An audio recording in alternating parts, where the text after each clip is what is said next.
ನಮಸ್ಕಾರ. ಎಲ್ರಿಗೂ ಶರನ್ನವರಾತ್ರಿಯ ಹಾರ್ದಿಕ ಶುಭಾಶಯಗಳು. ನಾವು ನವರಾತ್ರಿ ಮೊದಲನೇ ದಿನದಿಂದ ಇಲ್ಲಿಯವರೆಗೂ ಆ ನವದುರ್ಗೆಯರ ಒಂದು ಕಲ್ಪನೆಯ ಪ್ರಕಾರ ತಾಯಿ ಜಗನ್ಮಾತೆ ಯಾವ ಯಾವ ರೂಪದಲ್ಲಿ ಇರ್ತಾಳೆ ಅನ್ನೋದನ್ನು ನೋಡ್ಕೊಂಡು ಬಂದ್ವಿ. ಈ ಸಲದ ನವರಾತ್ರಿಯಲ್ಲಿ ಒಂದು ವಿಶೇಷ ಇದೆ. ಅಂದರೆ ನವರಾತ್ರಿ ಪ್ರತಿ ಸಾರಿ 9 ರಾತ್ರಿಗಳಾದರೆ ಈ ಸಲ 10 ದಿನ, ಅಂದರೆ 10 ರಾತ್ರಿ 11 ದಿನಗಳು ಈ ರೀತಿ ಬಂದಿದೆ. ಅಂದರೆ 11ನೇ ದಿನ ವಿಜಯದಶಮಿಯನ್ನು ಆಚರಿಸ್ತೇವೆ ಅಂತ. ನಾವು ಈ ಹಿಂದೆ ಪೂರ್ತಿ ಹೇಗೆ ಪರ್ವತರಾಜನ ಮಗಳಾಗಿ ಜನಿಸಿದ ಜಗನ್ಮಾತೆ ಘೋರ ತಪಸ್ಸನ್ನು ಮಾಡಿ ಬ್ರಹ್ಮಚಾರಿಣಿಯ ರೂಪದಲ್ಲಿ ಕಠಿಣವಾದ ತಪಸ್ಸನ್ನು ಮಾಡುವುದರ ಮೂಲಕ ಶಿವನ ಮೆಚ್ಚುಗೆಗೆ ಪಾತ್ರರಾಗ್ತಾಳೆ. ಅದಾದ ನಂತರದಲ್ಲಿ ಶಿವ ಪಾರ್ವತಿಯರ ಮದುವೆ ಆಗುತ್ತೆ, ಗಿರಿಜಾ ಕಲ್ಯಾಣವಾಗುತ್ತೆ. ತಾರಕಾಸುರನ ಸಂಹಾರಕ್ಕೆಂದೇ ಸ್ಕಂದನ ಜನನವಾಗುತ್ತೆ. ಶಿವ ಪಾರ್ವತಿಯರ ಪ್ರಿಯಪುತ್ರ ಸ್ಕಂದ ಷಣ್ಮುಖನ ಜನನವಾಗುತ್ತೆ. ಆ ನಂತರದಲ್ಲಿ ತಾಯಿ ಜಗನ್ಮಾತೆ ಕಾತ್ಯಾಯಿನಿ ಮಹರ್ಷಿಯ ಆಶ್ರಮದಲ್ಲಿ ಕಾತ್ಯಾಯಿನಿಯಾಗಿ ಉದ್ಭವಿಸ್ತಾಳೆ. ದೈತ್ಯರ ಸಂಹಾರಕ್ಕಾಗಿಯೇ ಆಕೆಯ ಉದ್ಭವ ಆಗುತ್ತೆ. ನಂತರದಲ್ಲಿ ಹೇಗೆ ಅವಳು ಶುಂಭ ನಿಶುಂಭರನ್ನು ಅಥವಾ ಮಹಿಷಾಸುರನನ್ನು ಸಂಹಾರ ಮಾಡಲಿಕ್ಕೆ ಕಾಲರಾತ್ರಿಯ ರೂಪವನ್ನು ಪಡಿತಾಳೆ ಅನ್ನೋಲ್ಲಿವರೆಗೆ ಪುರಾಣದ ಕಥೆಯನ್ನು ನೋಡ್ತಾ ಬಂದ್ವಿ. ಈ ದಿನ ಈ ಬಾರಿಯ ನವರಾತ್ರಿಯ ವಿಶೇಷ ಯಾಕಾಗಿ ಬರುತ್ತೆ ಅಂತಂದರೆ, ನಾವು ಕರ್ನಾಟಕದಲ್ಲಿ ಅಥವಾ ಹೆಚ್ಚಾಗಿ ದಕ್ಷಿಣ ಭಾರತದಲ್ಲಿ ನಾವು ಸಪ್ತಮಿಯ ಮೂಲ ನಕ್ಷತ್ರದಿಂದ ಸರಸ್ವತಿಯ ಪೂಜೆಯನ್ನು ಮಾಡ್ತಾ ಬರ್ತೇವೆ. ಸರಸ್ವತಿಯ ಆರಾಧನೆ ನಾವು ದಕ್ಷಿಣ ಭಾರತದ ಕರ್ನಾಟಕ, ಕೇರಳ ಹಾಗೂ ತಮಿಳುನಾಡು ರಾಜ್ಯಗಳಲ್ಲಿ ನೋಡ್ತೇವೆ. ಅದು ನಾವು ಮಾಡೋದು, ನಾನು ಹಿಂದಿನ ದಿನ ಹೇಳಿದ ಹಾಗೆ ಸಪ್ತಮಿಯ ತಿಥಿ ಬರಬೇಕು ಅಂತ ಆ ಲೆಕ್ಕದಲ್ಲಿ ನಾವು ಮಾಡ್ತೇವೆ. ಈ ರೀತಿ 10 ದಿವಸದ ನವರಾತ್ರಿ 2016ರಲ್ಲಿ ಒಂದು ಸಲ ಬಂದಿತ್ತು. ಅದು 9 ವರ್ಷದ ನಂತರ ಪುನಃ ಈ ರೀತಿ ಬರ್ತಾ ಇದೆ. ಇದಕ್ಕೆ ಕಾರಣ ನಾವು ಚಾಂದ್ರಮಾನ ರೀತಿಯ ಪದ್ಧತಿಯನ್ನು ಅನುಸರಿಸೋದ್ರಿಂದ. ಚಾಂದ್ರಮಾನ ರೀತಿಯ ಹಿಂದೂ ಪದ್ಧತಿ ಅಂತ ಅಂದರೆ, ನಾವು ಚಂದ್ರನ ಒಂದು ಹೇಗೆ ಚಂದ್ರನ ಇದು ನಡ್ಕೊಂಡು ಹೋಗುತ್ತೆ ಅದರ ಪ್ರಕಾರ ನಾವು ತಿಥಿ ನಕ್ಷತ್ರಗಳನ್ನು ಅನುಸರಿಸ್ತಾ ಹೋಗ್ತೇವೆ. ಇದರಂತೆ 7ನೇ ದಿನ ಏನಾಯಿತು ಅಂತಂದರೆ, ಷಷ್ಠಿಯ ಮೇಲೆ ಸಪ್ತಮಿ ಬಂತು.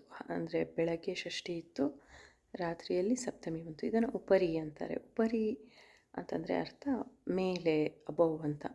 ಸೊ ಷಷ್ಠಿಯ ಉಪರಿ ಸಪ್ತಮಿ ಬಂದಿದ್ದಕ್ಕೆ ಸಪ್ತಮಿಯನ್ನು ಇಂದು ಕೂಡ, ಅಂದರೆ 8ನೇ ದಿನ ಸಪ್ತಮಿಯ ಏನೇನು ಕಾರ್ಯಕಲಾಪಗಳಿರುತ್ತೆ, ಹೆಚ್ಚಾಗಿ ಸರಸ್ವತಿ ಪೂಜೆ ಇರ್ಬೋದು, ಪುಸ್ತಕವನ್ನು ಇಟ್ಟು ಪೂಜೆ ಮಾಡೋದಿರ್ಬೋದು, ಆಕೆಯನ್ನು ಆಹ್ವಾನಿಸೋದು, ಸರಸ್ವತಿಯ ಆಹ್ವಾನ ಅಂತ ಕರಿತೇವೆ.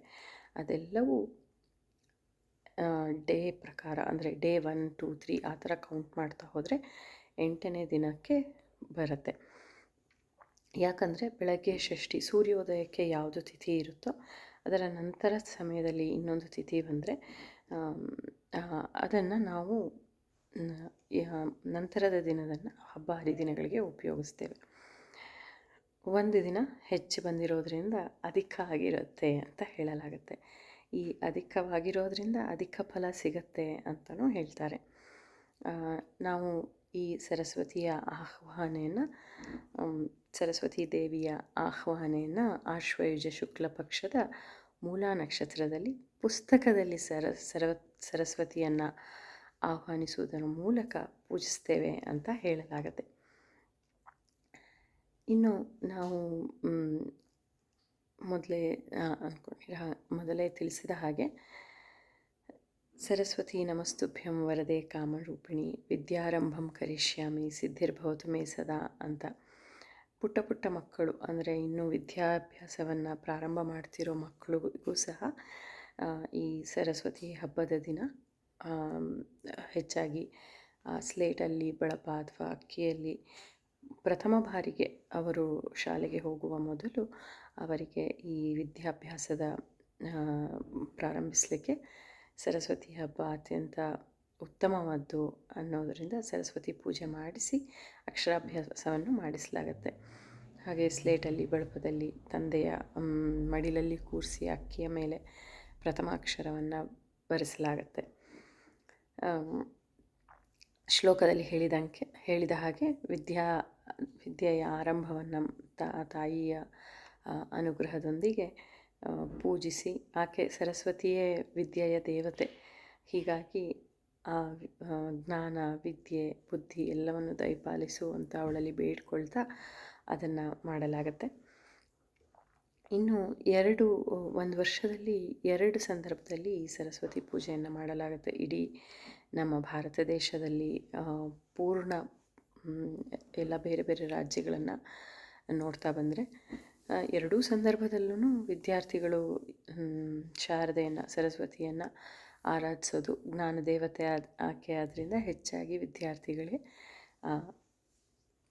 ಪೂಜಿಸೋದು ಅಂತ. ಮೊದಲನೇದು ಮಾಘ ಪಂಚಮಿ ಅಥವಾ ವಸಂತ ಪಂಚಮಿ ಅಂತ ಜನವರಿ, ಫೆಬ್ರವರಿ ಆ ಸಮಯದಲ್ಲಿ ಬರುವಂಥದ್ದು. ಇದು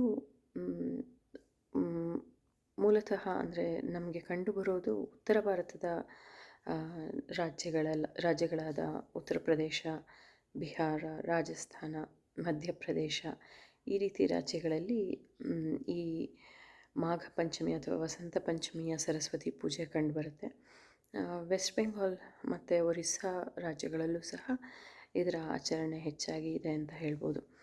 ಇಲ್ಲಿ ಕೆಲವೊಮ್ಮೆ 4 ದಿನದ ಸರಸ್ವತಿ ಪೂಜೆಯನ್ನು ಮಾಡ್ತಾರೆ. ಅಂದರೆ ಒಂದು ಆಹ್ವಾನಿಸಿ ಮಾರನೇ ದಿನ ಅವರು ಅದನ್ನು ಮತ್ತೆ ಪೂಜಿಸಿ, ಮರುದಿನ 3ನೇ ದಿನವೂ ಸಹ ಪೂಜೆ ಪುನಸ್ಕಾರ ವಿಧಿಗಳನ್ನು ಮುಂದುವರಿಸಿ ಕಡೆಯ 4ನೇ ದಿನ ವಿಸರ್ಜನೆ ಅಂತ ಮಾಡ್ತಾರೆ. ಅದರಲ್ಲಿ ಅಂದರೆ ಉತ್ತರ ಭಾರತದಲ್ಲಿ ಪ್ರಕಾರಗಳಲ್ಲಿ ಬೇರೆ ಬೇರೆ ರೀತಿಯ ವಿಧಿಗಳನ್ನು ಆಚರಿಸ್ತಾರೆ. ಇನ್ನು ದಕ್ಷಿಣ ಭಾರತದಲ್ಲಿ ನಮ್ಮ ಕರ್ನಾಟಕದಲ್ಲಿ ಹೆಚ್ಚಾಗಿ ನಾವು ಸರಸ್ವತಿ ಪೂಜೆ ಅಂತ ಅಂದರೆ ನವರಾತ್ರಿಯ ಸಪ್ತಮಿ ದಿನದ ಪೂಜೆಯೇ ನಾವು ಸರಸ್ವತಿ ಹಬ್ಬ ಅಂತ ಆಚರಿಸೋದು. ಎರಿಯಪ್ಪನ್ನು ಮಾಡಿ ನೈವೇದ್ಯ ಮಾಡಲಾಗುತ್ತೆ. ಹಾಗೆ ನಮ್ಮ ಮಕ್ಕಳ ಪುಸ್ತಕಗಳನ್ನು ಯಾರ್ಯಾರು ವಿದ್ಯಾಭ್ಯಾಸ ಮಾಡ್ತಿದ್ದಾರೋ ಅವರೆಲ್ಲರ ಪುಸ್ತಕಗಳನ್ನು ಇಟ್ಟು ಪೂಜೆ ಮಾಡಲಾಗುತ್ತೆ. ಇದು ತಮಿಳುನಾಡು ಹಾಗೂ ಕೇರಳ ರಾಜ್ಯಗಳಲ್ಲೂ ಸಹ ಕಂಡುಬರುತ್ತೆ. ಇನ್ನು ಆಗಲೇ ಹೇಳಿದ ಹಾಗೆ ಮೂಲ ನಕ್ಷತ್ರದ ಯಾವತ್ತು ಪ್ರಾರಂಭ ಆಗುತ್ತೋ ಆ ದಿನದಲ್ಲಿ ಸರಸ್ವತಿಯನ್ನು ಆಹ್ವಾನ ಮಾಡಿ ನಂತರ ಪೂರ್ವಾಷಾಢ ಹಾಗೂ ಉತ್ತರ ಆಷಾಢ ನಕ್ಷತ್ರಗಳಲ್ಲಿ ಪೂಜೆಯನ್ನು ಮುಂದುವರಿಸಲಾಗುತ್ತೆ.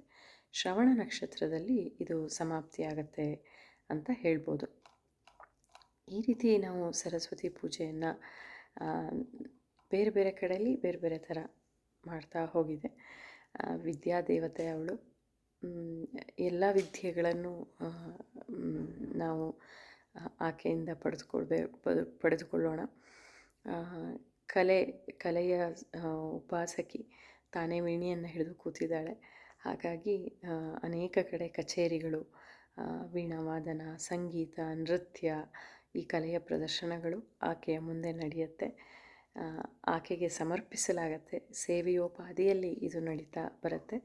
ಹಾಗೆ ಸಂಗೀತ ವಾದ್ಯಗಳನ್ನು ಸಹ ಪೂಜಿಸಲಾಗತ್ತೆ ಇಂದಿನ ದಿನ. ಒಟ್ಟಿನಲ್ಲಿ ಜಗನ್ಮಾತೆಯ ಯಾವುದೇ ರೂಪವಾದರೂ ಸರಿ, ನಾವು ಅವಳನ್ನು ಭಕ್ತಿಯಿಂದ ಪ್ರಾರ್ಥಿಸಿ ಆಕೆಯ ಅನುಗ್ರಹಕ್ಕೆ ಪಾತ್ರರಾಗೋದೊಂದೇ ನವರಾತ್ರಿಯಲ್ಲಿ ಶಕ್ತಿ ದೇವತೆಗಳ ಆರಾಧನೆಯ ವಿಶೇಷ ಅಂತ ಹೇಳ್ಬೋದು. ಕಡೆದಾಗಿ ನಮಸ್ತೆ ಶಾರದಾ ದೇವಿ, ಕಾಶ್ಮೀರ ಪುರವಾಸಿನಿ ವಿದ್ಯಾ ಅಂತ ಹೇಳ್ತಾ ವಿದ್ಯಾದೇವತೆಯ ಪಾದಕ್ಕೆ ನಮಸ್ಕರಿಸುತ್ತಾ ನಾವು ಇವತ್ತು ಏನಕ್ಕೆ ಸರಸ್ವತಿ ಪೂಜೆಯನ್ನು ಉಪರಿ ಅಂತ ಕರಿತೀವಿ ಅಥವಾ ಇಂದಿನ ದಿನ ಈ ಬಾರಿ ಈ ವರ್ಷದಲ್ಲಿ ನವರಾತ್ರಿ ಒಂದು ದಿನ ಅಧಿಕ ಬಂದು ಏನಕ್ಕೋಸ್ಕರ ಅದನ್ನು ಆಚರಣೆ ಬಂತು ಅನ್ನೋದನ್ನು ತಿಳ್ಕೊಂಡ್ವಿ.